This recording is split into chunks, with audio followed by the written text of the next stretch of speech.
on, Sideboard Gaming fans? This is your host, Caleb Williamson, and joining me is... Hey guys, how's it going? It's been a while. It's Tim here.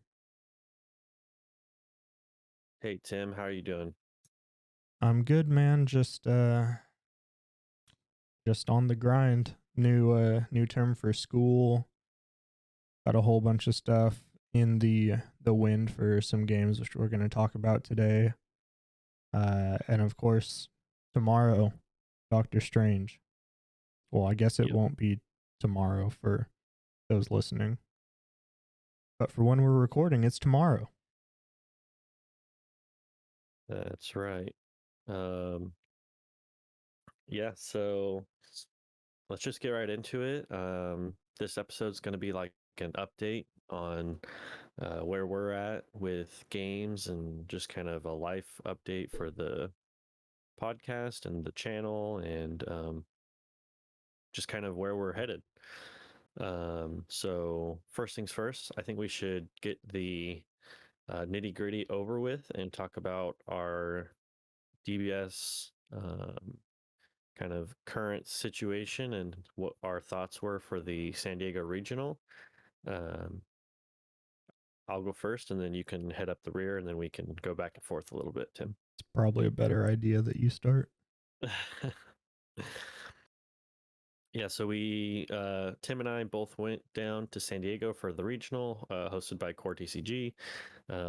We both went like X2, X3 drop. It was a 1-day event, so basically once you lost 2 or 3 games, you pretty much were not going to be in the standings, so there was no reason to continue playing. Plus, we had to drive back the same day, so we wanted to get a head start on that. A couple of our friends made top 32, and Marcus Cantarsi actually got second place. So shout out to them. Good performance, nice showing, repping the Fresno squad. But as far as the event goes, overall, it was not too good of a play experience. I think the best way to sum it up is just like it feels a little bit like Dragon Ball has become Bandai's uh, first child and no longer a favorite. Um, to me, the event ran okay. I was used to it just because that's how Core's been doing it since day one. We started about an hour and a half late. Prizing wasn't there, so nobody got prizing. Um, Time between rounds was pretty all right. And then um, as far as the main thing I was disappointed with would be like the vendor situation. They had a vendor. It was just Core themselves, but it was pretty much only like high end cards. There was you know, no like actually played cards. It was just like secret rares and alternate rare cards or alternate art cards. And there was no deck boxes. They had some sleeves, but overall pretty disappointed in that. And then the other thing, last thing for me that was disappointing was just the cap. It was at 256 for California, which is really small for one of our events. Typically, California will cap out at like 500, and we'll hit that every single time. Um, I know maybe there's some consideration of like, oh, well, COVID, and we just think numbers are down and whatever. But I think they should have gone by history and kind of what we've always done, because I'm pretty sure there's no California event where we failed to hit 400 or 500 players. And just the fact that we got capped at 256 was just a really sour taste overall for me. Yeah, so speaking on the cap, uh the last regional I remember both of us going to in California was also San Diego. That was right before COVID. Yeah. Yeah. And that was a split regional. That was the one that was split for open and for invite only. Mm-hmm. And I'm Oh, pretty yeah, sure yeah. we had almost 500 players in both events. There was definitely a lot in that event, mainly, especially because of the like double qualifier Yeah. situation. And like that felt like a normal thing for California or the West Coast in general, which is basically all California events. Um, Right. it's interesting to hear your point of view now after you've experienced what other games can bring at like that level of an event or what it should be. Because I Yeah, know I mean, before you tried before we moved to Fab before, I don't think you'd really experienced what like a real large scale TCG event that's ran well has looked like. I had played in a few Pokemon events. I went to like a regional, I think. I don't remember which one it was, probably SoCal or something. But yeah, I definitely didn't get to experience any like uh, major, upwards of 1,000 players with like a true professional like level TO organizing the event with like lots of vendors and um, those types of things. Yeah, so you were much nicer in how you described this event going than I would be. I'm gonna keep it sort of nice, but Just keep it PG. yeah, I feel like going to this event just made the fire like 1,000 times worse. It Yeah. went from being like just a fire to like a dumpster fire. I like as fun as Dragon Ball has been to play, I have like actual no desire to play it again. Hmm. Which is like it's kind of sad because the game itself is cool, it's fun, but like card games are expensive, and when the company in charge of it and the tournament organizers time after time after time show that they just don't care, like it's not worth it, at least to me. Um, Yeah. like a couple things I just want to mention about it, and not to like completely trash core, but every single regional level event I've gone to, we've started at least an hour late. The first hour, well, this time we didn't even get into the venue, the convention center itself, until like 30 minutes before or Yeah. The 45 minutes doors weren't before. unlocked until 9:30. And then the doors to the event hall for the regional, we got in 30 minutes before what was supposed to be start time, and they were still setting everything up. And it's like Yeah. at a professional level event like that, or a high level event, you expect some level of professionalism, and it's just not there. And it's honestly, it's never there. Yeah. Uh, I mean, like you're saying, the professionalism thing is like, um, a lot of it could be back end stuff with they only had the venue for the one day, or they weren't even able to get into like 8 or so, or all these whatever things. But um, I think if you were to count like the number of employees there that were core, there was like two streamers, Eggman and Android, Android. and then there was probably like 4 to 5 judges, and I then think there were like more than that because there were 3 or 4 at the table. okay, and then there were like 2 employees. Yeah, that's not enough for the TO. Which, so to me, what that says is like this is in their mind like a quick 1 day event, just get it over with and do their thing, but put in like minimal effort and just kind of squeeze by. Yeah, and another thing that is kind of nice for the situation we're in, we don't really have to worry about being silenced by Bandai or TAC or anyone else, Core or whoever. which is normally what ends up happening when anybody, whether it's content creator or not, has anything negative to say, which is Yeah. kind of unfortunate because, like, constructive criticism is constructive. It's literally meant to improve what you're criticizing, but everyone just gets silenced. Yeah. And I, at first I was under the impression like, oh, well, the company just doesn't really want the poor talk about them, and they just want positive like vibes, and that way like new players when they get in they can see these content creators being super positive and have people to like idolize, and that's all good and dandy. But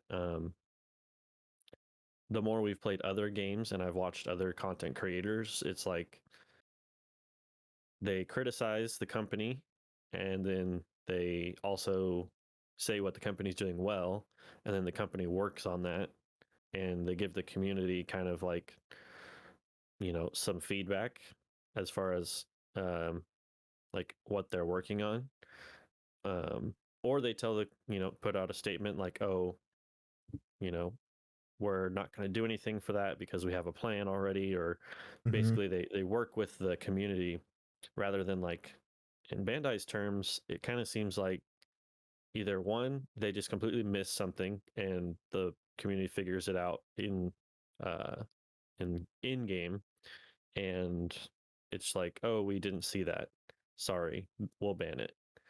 And or two, it's like, oh yeah, you guys are just complaining because everyone's playing the same thing. Kind of like Goku U7 in this last event, where everyone was like, Goku U7's busted, it's the best deck to play. But I mean, it didn't win, and it only had like 3 tops out of the whole top 32. Yeah. And then, but then in the contrast, you see games like, um, like we play Fab, and like Arsenal Pass, for example, they criticize um, LSS all the time, Mm-hmm. but they still get their previews and their early boxes and that sort of thing to crack and all that kind of stuff.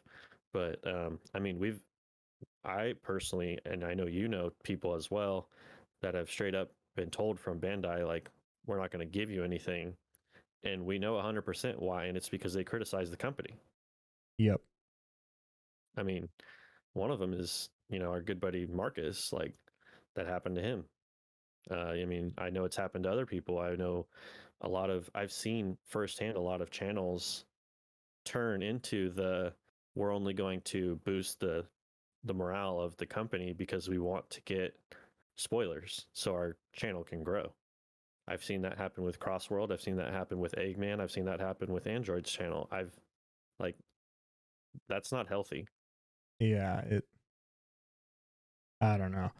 I've noticed it for quite a while, and like, I know within our group and our team chat, I kind of didn't mention it a lot for a while, just kind of like here and there. But I feel like people picked up on it after a while, and it's like blatantly obvious now.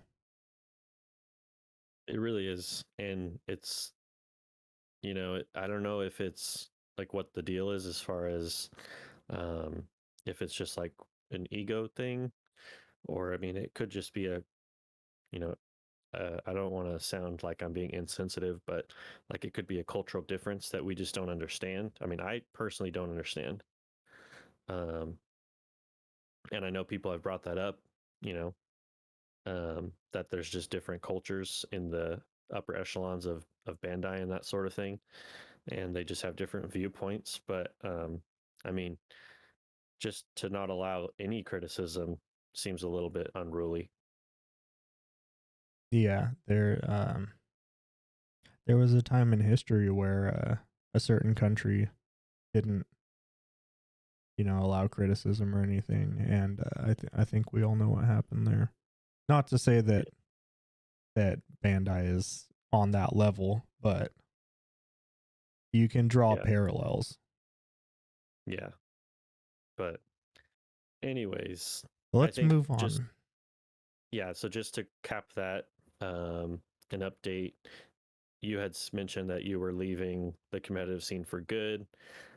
Just overall poor play experience, poor event management, and kind of, I think the main thing for you was little to no creative thinking required. Yeah, Would that that be accurate? yeah, that one was kind of a big thing for me because when I came into the game, like really came into the game, it was right before set 6, so Destroyer Kings, and it was so easy to be creative and to brew decks and like I said, just be creative with your deck building, and that's almost nowhere to be found now. It's almost impossible to do. Like I know at San Diego there was Marcus's crazy meme deck, and Yeah. then the one dude that was playing red black Xeno Trunks. He was playing red off of the dark Broly's that are red but they count as black. Hmm. That's it. Like outside of that, there's no creativity that I've seen in at least like 5 set releases. Yeah, it's just archetype plus staples and deck list. Yeah, everything they've been printing has been locked to the leader in the set, basically. Yeah, but anyways, and then for me, probably gonna leave the competitive scene as well. I mean, it's just not worth it. Um, like if you were to top and sell all your stuff, maybe, but there's no return for me, and I don't feel like it's making me better at card games, which is really my end goal. And so we'll probably play with the guys, once in a while or whatever, go slap some locals or something.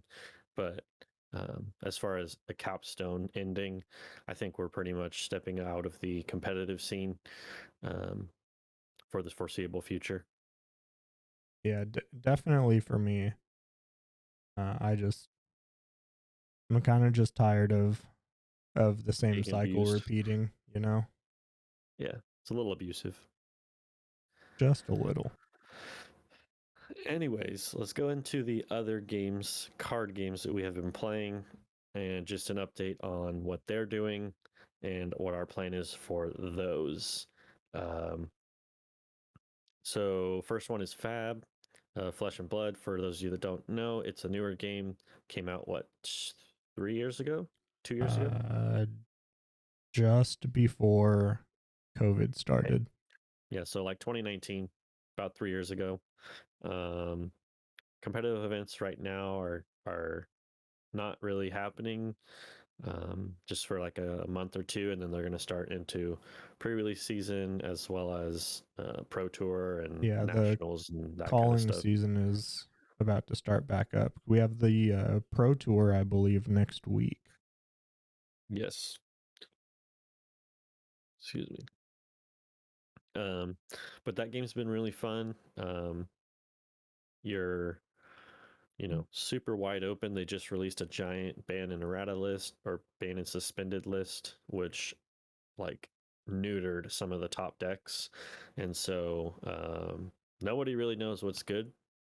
We have an idea of what used to be good and was being gate kept by what is the best or what was the best, and so we assume that those decks are going to be kind of dominating, but we really don't know, and I don't think anybody knows. And so that kind of creates a really fun format where it's like just be good with the deck you're playing and have a plan into everything, and you should probably do okay. Yeah. It's kind of refreshing how LSS is handling bans and restrictions or suspensions Yeah. in this game. We finally got our first living legend. It was for Yep. Blitz, so we still have not hit a classic constructed living legend yet. Sure, we Um, will coming up here pretty soon. oh yeah, definitely. Um, Yeah, that announcement shook up the format quite a bit, but there some of the decks that got presumably neutered, they still have legs. And I've been paying attention to some of the other content creators for Flesh and Blood the last week or two since that announcement. And at least for one, Starvo is definitely not dead. The game Yeah, plan has shifted a little bit. I think it's still going to be one of the top contenders. I don't think it's best deck in format anymore. I think most people have come to the conclusion that Chain is going to be the deck to beat for the Pro Tour. yeah, it's definitely like when I think of a good descriptive word for chain, the words that come to mind are aggressive, consistent, and phenomenal end game.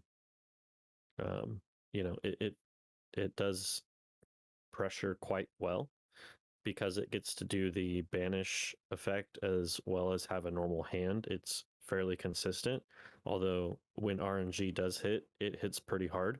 Yeah. And then late game, if you hit, shackle 5 or 6 or something, and plus your hand is good, you can do upwards of 30-40 damage in one turn, which is just crazy. Yeah, it's insane. I've definitely had like 30 plus damage turns Yeah, like in the mid game, not even fully late game, which is kind of crazy. But I think the thing to pay attention to playing against Chain is once Chain activates creepers, you need to prioritize making sure it blows up as soon as possible. yeah, that card's way too good if to leave it alive. Yeah, which is kind of interesting because like for non-guardian heroes, it kind of forces you to play Arcane Barrier too. Yeah, Because even if you're playing Barrier 1, you can only block one of the two off of Rosetta Thorn, and then the creepers just stay around until the turn that they need to use it to pop off. right. And that's normally when you die. Yeah, if they get to creepers twice, it's pretty good. Yeah, so against Chain, pay attention to creepers and hope that they don't get to play more than one Art of War. Yeah, And you should have a fighting chance. yeah. But Yeah, moving I'm towards a wider spectrum of that, just kind of where Flesh and Blood is at. We did see a couple of things coming out. Uh, Historic packs are coming out, I think, like yes, officially tomorrow, I think so. which is kind of cool. It's a fully reprinted set, but they're all white borders and there's no foils. And it's the Great for newer players. reprints. Yeah, good for new players. I don't think it's going to tank the price of any of the old cards. It'll just make the new ones more affordable, and the old ones will just turn into more collectible pieces. Yeah, I definitely think this is a product to either pick up if you're a newer player or look at singles for the equipments and legendaries. I guess legendaries are the equipments. Yeah, To try and make it a little more affordable if you're looking to pick up more than one class worth of equipment, like I will be doing. yeah, it definitely is going to be good for multiple markets. And I then also we do like the have white border. yeah, I'm not a huge fan. I wish they all matched, but whatever. Cards are cards. Um, and then we do have a little bit of stuff with the new set coming out, which is called um, Uprising. Uprising. We have Adult Islander, and then we have a new talent, which is Draconic. Sounds pretty Kind of cool. sweet. Don't know much about it, but it seems cool, and I always like new toys.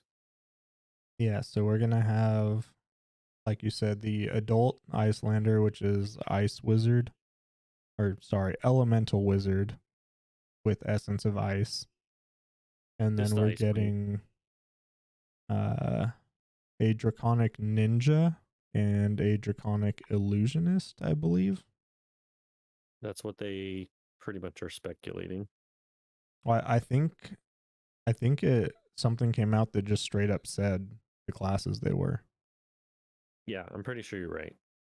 which is cool because that's the second adult hero for both of those classes, I guess, Yeah. and for Wizard. Yeah, it'll be really good just to introduce a little more variety. Hopefully, there's some arcane barrier in the set for limited. Yes. Yes. We don't want another Briar situation. No, that was rough.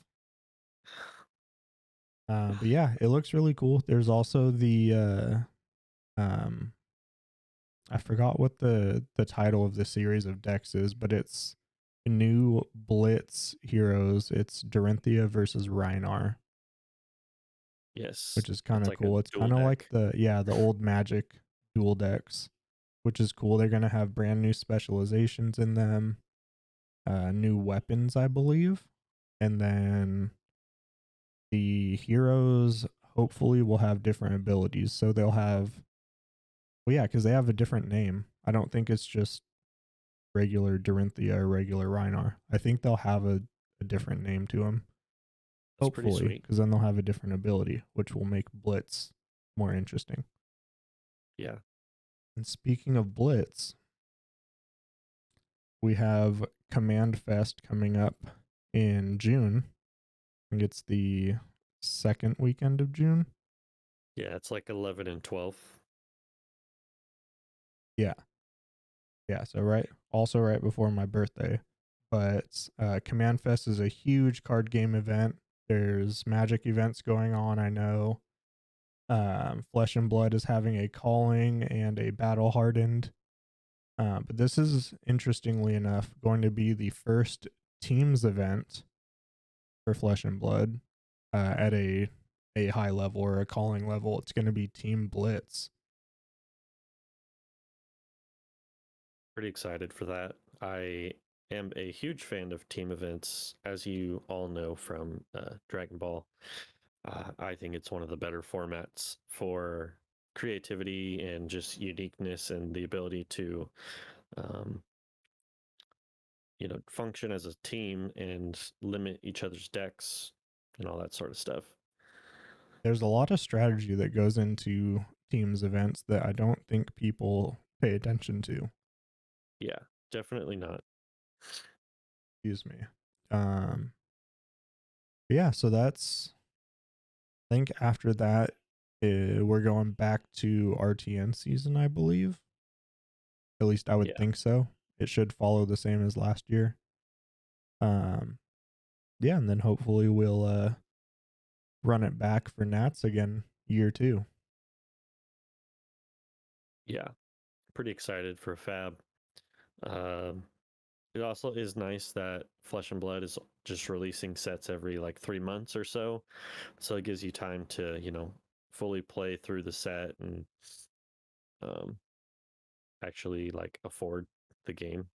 Yeah, and there is one thing before we move on to the next game that I want to give some praise to LSS for Flesh and Blood, and I don't mean to just crap on Bandai for this, but the time frame where reveals and spoilers or previews, whatever you want to call it, happens before a set release, Bandai does it way too soon. LSS, like at least for the things where there's world premieres, like at Command Fest for Uprising, we're not even going to have the full set revealed before that event starts. And the same thing Yeah. happened last year. Like the Fable and a handful of other cards had not been revealed. So people were opening certain cards that they hadn't seen before, which was really Yeah. cool. Yeah. Especially for a sealed event. Whereas with Dragon Ball, we have the entire set revealed like 2 months in advance. Yeah. And then by the time it actually drops, there's hardly any excitement for it. The format's already been figured out for the last month, and then we're just waiting again. Yeah. And just to touch on that from a business standpoint, um, I think that actually hurts sales for Bandai because if your clientele has no surprise factor and they just already know what they need, they're more inclined to just buy singles, which supports the secondary market and not Mm-hmm. the first market Yep, or the primary market. I agree. So maybe they should, if they dialed it back a bit, it might be more beneficial. But Yes, I agree. Let's roll into the next game, though. This is one that I don't think you have played outside of like casually at friend's house. Am I right? yeah, I mean, I've played in a couple of FNMs. We play, EDH Commander quite often. I have not played in any like pro tours or anything at that level. I did play standard FNM for like a couple months, but I was younger at that time, and so I didn't really like have a good deck or anything. And so I would say it's safe to say that I have not played competitive Magic. Yeah. So as Caleb said at the end, we're talking about Magic here. Um, they did have a huge return of pro play announcement and stream probably 3 or 4 weeks ago at this point. Um, Big news because before COVID started, Wizards kind of dropped their whole professional play system, which for years had been nothing but praised. They dropped it in favor of the digital path with Magic Arena and the MPL, or I think it's Magic Pro League or something like that, which came under a lot of criticism. But we have a couple Hall of Famers that are in charge of the new return to pro play and organized play system with both digital and paper, which is really exciting. There's going to be, I think, the first pro tour for this year is going to be a pretty cool format that is something new for you, which is Pioneer. So it's a non rotating format that goes back a little bit past the standard cutoff. So it's a certain set all the way up until whatever the current set is forever.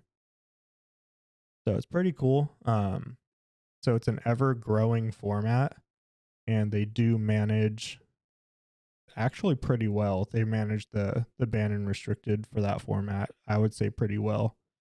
Because even when I wasn't playing Magic very much the last couple years, I was still keeping an eye on that. And there's been some pretty big degeneracy in Pioneer, and they've been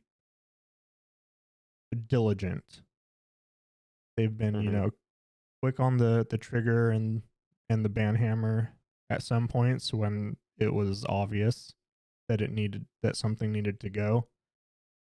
But a lot of the times they just kind of sit and let the community and the format work itself out, and they wait. They look at tournament results and numbers and data, and they'll see if the community can do it themselves without needing to ban something. And that's something that I really appreciate in a game because it Yeah. makes me feel like my investments are safe. Yeah, it reminds me of that whole mindset reminds me of when Invoker got the U3 stuff and you and I tested, or sorry, not Invoker, Vegex from Dragon Ball got the U3 stuff, and we tested versus Invoker like a bajillion games, and it was like, I'm Yeah, gonna figure this we out. we easily put in over 100 games like in a few days. Yeah, that was a lot of fun. Being like, you play the best deck, and I'm just gonna try and beat it, and we're gonna try like everything we can think of. So yeah, it eventually Bandai realized it also before the set had even come out that Vegex was in, because we were waiting like months for that from when it got revealed. They realized that the deck was like almost unbeatable outside of like RNG not being in its favor, Yeah. pretty much. And that was probably one of the only bands that I've wholeheartedly agreed with, as much fun as I had playing that deck. I do Yeah. want to praise them on that one. They did a good job there. As much That as was I liked just like ending games on turn 2, not good for how they've gone about their game to that was leave 3 that years ago. unchecked. Yeah, that was wild, bro. 3 years ago. Yeah. But anyways, back to Magic. Yeah, so Pioneer. Pioneer, what are your thoughts so far? I know you just straight up bought a deck. Yeah. I bought mono red because what else am I gonna play? That's my deck. Yep. Caleb Um, is by and by an aggro player, except yeah, for Flesh and Blood, which is kind of weird. true. The aggro decks have not been calling my name, so it's kind of weird. Yeah, we It's kind been a of lot of flip fun. flopped on that. Yeah, I think I'm a better control player, but I enjoy aggro more. So that's kind of the weird dichotomy I live with. And so yeah,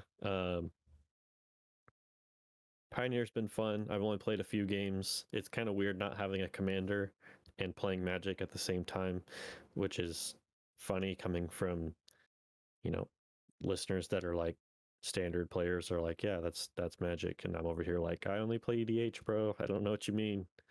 Um, And you get full play sets of 4. that's true. That's true. Uh, the Swift Spear Monk or whatever it's called Yeah, Monastery is Swift Spear. pretty sweet. Very good card. Yeah.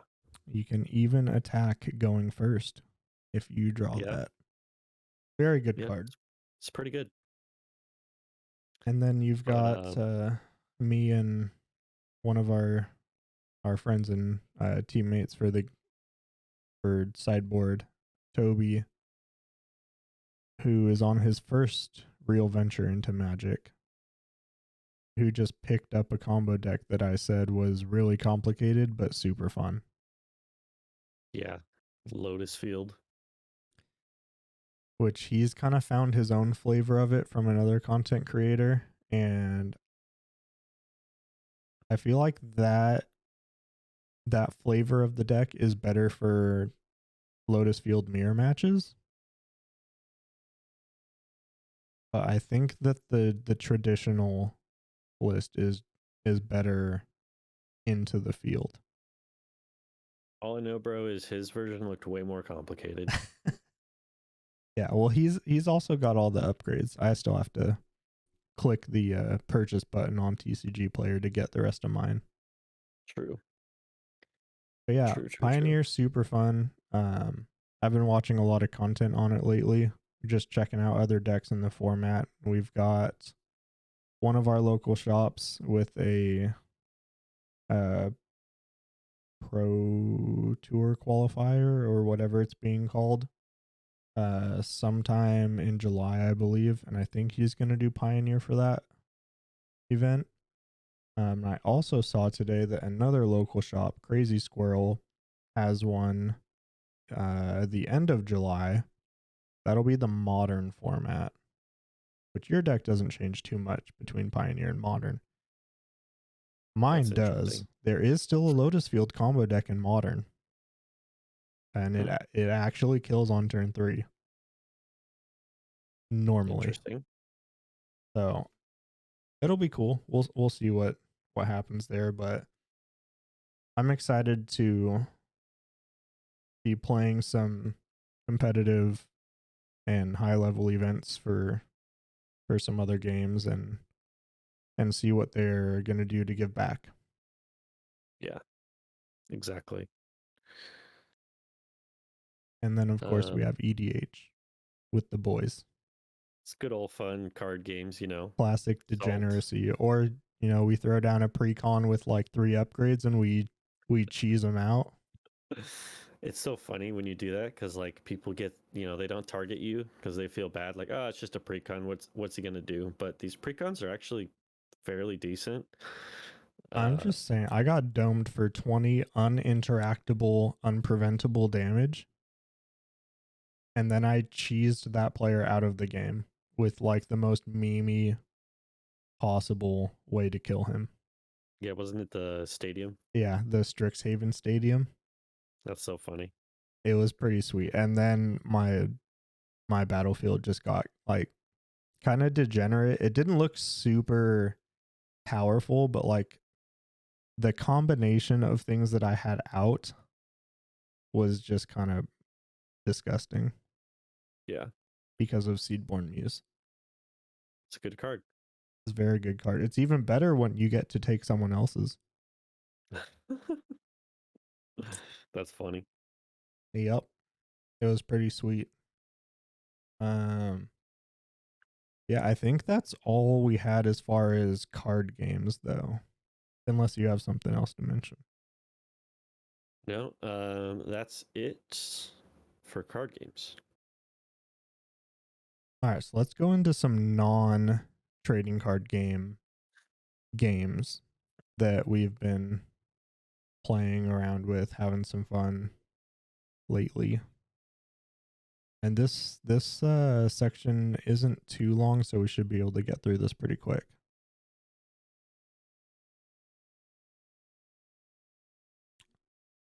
You want to start, or I can start off.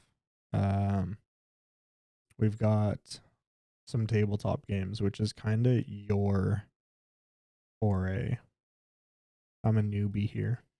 Yeah, so we'll just go over some tabletop games and then maybe just a little bit of nerd talk at the end or whatever. Yep. Um, but I mean, I've been playing tabletops for upwards of 10 years now. Everything from Warhammer 40K, Age of Sigmar, War Machine and Hordes. I played even there was like this Halo game that was kind of fun. I played I know you played HeroClix, HeroClix, yeah. which is kind of like a baby tabletop. And then Star Wars Legion we got into pretty heavily, but we've kind of settled on a game that is made by Asmodee, which makes Star Wars Legion as well. Fantasy Flight Games is like their board game section. Asmodee AMG is their miniatures game section. And they have a couple developers from War Machine and Hordes making a game called Marvel Crisis Protocol. And it's essentially like Marvel, you know, bring a squad of heroes and fight the other guy's squad of heroes. But it's kind of cool because you don't just, try and kill each other, although there are some squads that do like to do that, but you always have two missions. One is called a secure objective, which is like capture these points and hold them. And then one is called an extract mission, where it's like go find this thing, pick it up, and hold on to it while you run around and try and hit the secure Hold points on and for dear life kill and the don't opponent. die. Yeah, and so it's a pretty fun game. It's really strategic. It's easy to get into. You only need like a starter box, and then like if you want to play other characters, you can buy those. Um, it's kind of really fun for a hobbyist perspective because every model is a unique paint scheme, and it's not just go ahead and paint like 50 droids, and they're all going to be the same color scheme, and you have to run them, so you have to paint them. Yeah, um, that was one thing that I thought was really cool when you and your brother were introducing me to MCP or Marvel Crisis Protocol, was that your characters on board are all individual and unique. They're all just different like superheroes or villains throughout Marvel, not just the cinematic universe but comics. There's yeah, a few people that I feel like have been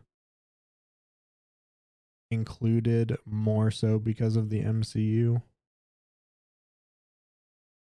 Like Yeah, maybe like definitely a like the Black handful. Order. Yeah. Um but like it's really cool, and there are some crazy characters in this game and some really cool things you can do. But for me, as someone who's never played a tabletop game before, that was that was kind of like one of the reasons I was like, okay, I'll give this a try, because everything was unique. I do think if Star Wars, whether it's Legion or something else, basically did the same thing, I would be way more in. As much Yeah, as I like Marvel, I love Star Wars. it would be really cool to have like a hero battle type thing. Yeah, because basically, like, in essence, outside of like playing for the missions, the game, it's basically like the scene in Civil War where you have Iron Man's team and Cap's team, and they're just going at it. Yeah, For the most part, that's the game with different characters, obviously. yeah. If you take that and then you add in like the scene in game where they're tossing the gauntlet around and trying to keep it away from Thanos, Oh, yeah. that's literally MCP right there. Yep. It's It's a just ton of fun. It's super, like, I feel like it's very beginner friendly for a tabletop, because I've like yeah. watched other people at a couple of the shops play some of the other ones. There's way too many pieces, bro. And I don't And even then want to think about like constructing them or painting them, or man. yeah, this one's definitely fun, beginner friendly. It's very simple to learn, but it can be complicated in the little intricacies of the rules. Um, Also, they have really fun, like crazy ultimate encounters, which is like a, what is it, Story two or mode. three players against like a big giant boss, Yeah. So which it's those are three fun. player total. And those are also great for teaching people how to play, because that was one of the Yeah. first things we did when you guys were Yeah. teaching me. Granted, I think Yeah. we did one Those of are the a lot of harder fun. ones. Yeah. Those are like everybody versus Thanos with the full Infinity Gauntlet and that kind of stuff. Yeah, so that's a super cool, like, extra feature or way to play the game. Yeah. Overall, I think it's a really fun miniatures game. When we're taking a break from competitive card games, it's nice to just relax and paint some models or play a little pickup game. Once in a while, we get to do an ultimate encounter, but those tend to take like the whole evening, Yeah. so we don't do Well, those too the often. Hulk one was pretty quick. That Yeah, we one's know what we're literally doing. just like a brawl. Yeah, that one's funny. That's a Just really good one to teach people how to play yeah, and like manage their different attacks and abilities. Because they don't have to do anything else. You're just fighting the Hulk. That's it. yeah, that is true. It would be a good one for that. Um, but yeah, that's kind of been a quick summary of what we've been up to. I know we had some notes here about video games. Personally, I think in the last 3 months, I've played a total of 2 hours of video games, and it was like 30 minutes of Pokemon and an hour and a half of Elden Ring. And that's about it. Yeah, I definitely play video games much more than you do, but like the last probably 2.5, 3 weeks, I've like barely touched my console or my PC for gaming. Yeah. So it's been fun, but we don't have time to do everything. So Yeah, gotta maybe we pick and can choose. put that Dragon Ball time back into some other games now. Yeah. A little Yeah. bit of shade. Um, and then just to capstone our episode, a couple other things that have been sweet and just Yes. some speculation talk. Um, just movies and stuff that have come out. What you've been watching? What have you been up to as far as your streaming services and that sort of stuff. All right, so I know we've both watched this. I'm assuming you watched the finale. So we'll start with Moon Knight. Yes, I did finish it. How Yeah. many stars? Out of what? We'll say how many moons. We'll go up to Out of 5 moons. Okay. I would say like 4.5 maybe. They did the typical Disney MO of uh build up this cool like action story, leave you off at this weird cliffhanger, and then like finish it off at the end, which I did like Moon Knight as a whole, but I actually really didn't enjoy it watching week to week. Yeah, I kind of agree with you on that.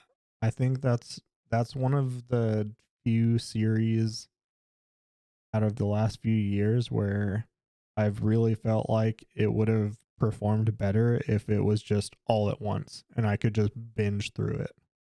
Or if it was like a movie or something. Yeah, that would have been a long movie. Yeah. Maybe not because the episodes were. 30, Oh 40 no, minutes. they were full length episodes. Yeah. Yeah, and there's 6 of them, so Uh, that 4 hour movie. that finale was kind of weird. I still Yeah. don't know how I feel like it was pretty sweet, like the fights, but I felt like overall it was kind of disappointing as a Mhm. finale. I Yeah. feel like it definitely should have been longer Mm. because Well, it was a few minutes shorter than all the other episodes. yeah. Normally they do like an hour and a half, 2 hour finale. And this one was like 42 minutes or something like that. And most of the episodes were like 45, 47. Yeah. Um I'm interested to see if they do a season 2 or bring him in for some other project where it goes. But I'd I like to think see some MCU integration into their actual films yeah, from these side characters. definitely. I think just to kind of like give you a perspective on the little 6 episode series as well, is in Moon Knight's comic history, Harrow is actually like a small time villain. And so I don't know why they picked him for this like intro to Moon Knight, but he's kind of like a nobody in Moon Knight's actual like comic series. So I can see how it kind of came off as like boring, or not boring, but like just basic, like beat up the bad guy. Yeah, and before we go to the next one, I want to touch on one more point for Moon Knight because I know you watched the episode before the finale when we were on our way to San Diego, and Yeah, all I could tell you was that it was just weird. Like yeah. it did not make sense at all. It so I feel like you have to know something about Egyptian lore, like Yeah, history, to understand this show. Because like the whole weighing of the scales, I only yeah, knew that because we literally learned it in my history class in college, like this semester. Like I have no idea what that meant, but now like I did, and I related to it, and it was kind of cool. And then the whole like the with the hippo goddess, traveling to like the underworld or whatever. I was like, okay, what? yeah. Dude, that whole episode was just weird. That's Yeah, the like only thing I can say without like directly telling you what happened in the episode. There's yeah. no way to like vaguely describe anything other than it was just weird. Egyptian history is weird. Yes. All right. Moving on to the next series, which I know you probably have not watched any of. Nope, not even a little bit. So I'll just go through this quickly. We're going to talk about the Halo series. I think outside of the first episode, overall, it's been great. there's one character arc which they're doing like a back and forth. Like one episode they'll do stuff related to Master Chief, and the next episode they'll do stuff related to some new character they made up for the series. It's for some girl named Quan Ha. All the episodes revolving around her, not great. Except for this last one was kind of cool. All the episodes about Chief have been lit. And I am super excited to see where the rest of the series goes. Because it's getting interesting with the Covenant. There's been some stuff that leads to like speculation about the I think it's not the Hive, that's Destiny. God, I'm a bad Halo fan. I don't remember what it's called anymore. The Flood. The Flood. That's the old Bungie. The original Hive is the Flood. Yeah. I regret saying it that way. Yeah, it's been super cool, and I'm excited to see where it goes. Yeah, that's cool. I'll watch it eventually. It's just like I think each of these shows we're talking about are on a different streaming service, so and I don't have all of them. So, you know. Yeah. Next we have Marvel stuff in general. Yeah. I think we should let's skip to the final the fourth one. And then we'll go back to the trailers because tomorrow is like a big Marvel day. Yes. So before we do the MCU trailers, which is probably what is the most exciting, let's talk about Batman real quick.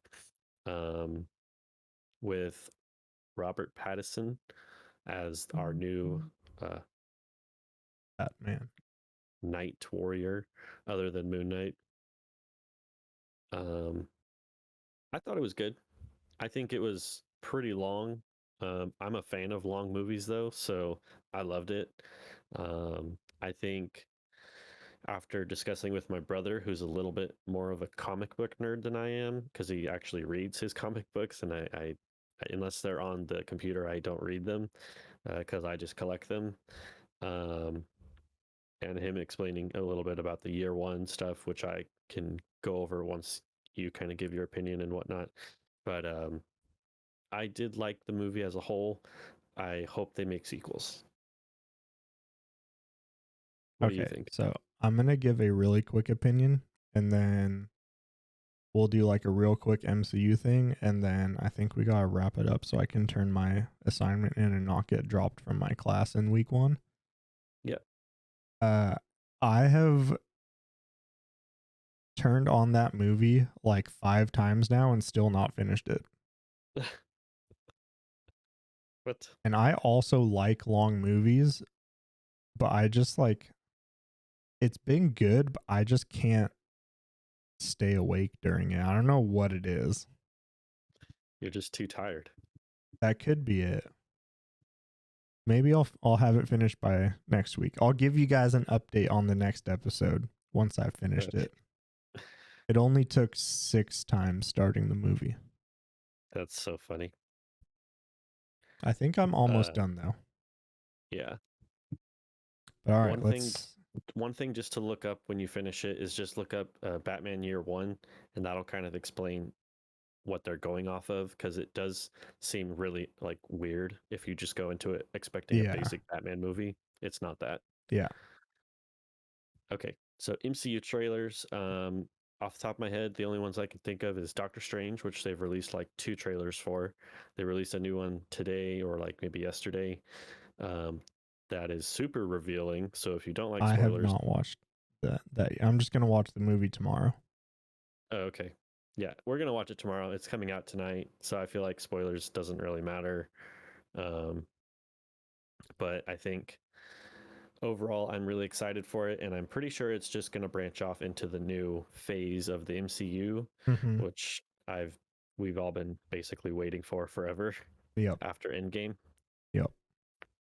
So I'm excited to see the movie tomorrow. Yes. It has a lot of the characters that I like, or speculating that. Yes.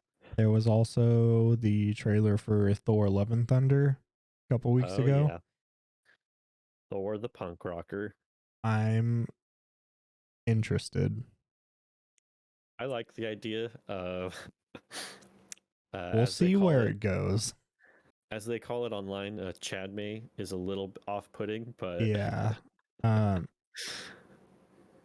I'm just gonna say this. There's no way it can be worse than Thor 2, The Dark that World. one's so good. What do you It's mean? literally the worst movie in the MCU. I would We'll rather see. watch Iron Man 2 or Iron Man 3. And those are Let me both ask you also this: not good. Thor got two. This will be his third movie, Fourth. fourth movie. The, Why does he get 4 movies before everyone else? There's that's a literally no great other character question. in the MCU that has 4 movies. That's a great question. Cap barely has 2, and one of them is just Captain America, the Bucky edition. Instead of like a movie about Cap, it's about Bucky. Yeah. His first movie was great. Well, I guess Civil Uh, War is technically a Captain sure. America movie. Hulk doesn't even Technically. have a movie that's with the current actor. Let's be real. They never need to try and make another Hulk movie. They're always going to be bad. I feel like he could do a pretty good one though, with Mark Ruffalo. If they make another Hulk movie, it'll be the only movie in the MCU worse than Thor 2: The Dark World. They literally been teasing Red Hulk though this whole time with General Thunderbolt Ross. It's going to be worse, but in red. Okay, whatever. I'm just saying, they've made like 5 Hulk movies throughout history and they've all been trash. You don't like the giant hulked out poodles? No, Okay. negative. Who else? I think the only other Marvel-ish movie that has had anything recently was Morbius, and I have heard 0 good things about it. I heard, bro, on its rating on HBO or whatever it's on, it's got like 3 stars out of 10. Yeah, I'm just gonna wait till I can watch it for free, so then I don't have to spend money for disappointment. I think you can watch it for free on HBO Max Sick. on the because you have the premiere I'll thing. probably finish it before I finish the Batman. They're like the same thing. I think that's it though. Yeah, that's about it. Yeah, so next time I'll give you all an update on Batman, and then we can talk about Doctor Strange. Yeah, Doctor Strange. All right. I think that wraps it up for this week's episode, guys. If you have any comments, questions, concerns, thoughts, just want to say hi, put it down in the comments. Also, check out all of our links in the description. We have a TCG affiliate link, which I'm going to be working on because apparently it hasn't been working properly, and all kinds of other things for everything we do. So check them out. And Tim, do you have any last closing thoughts? No, that was it. I was gonna say until we get that link fixed, if you click on it and then have to sign in, just click on the link again after that. Yeah, so That'll anytime the fix page the issue. refreshes, the link goes away. So basically, like, get all your stuff in your cart, And sign then in, sign click the in link, and then click it. and then check out. Yep. And it should work. But I'll work on fixing it. Yep. Other than that, that's Sideboard Gaming. Checking out. All right, see you guys next time. Peace.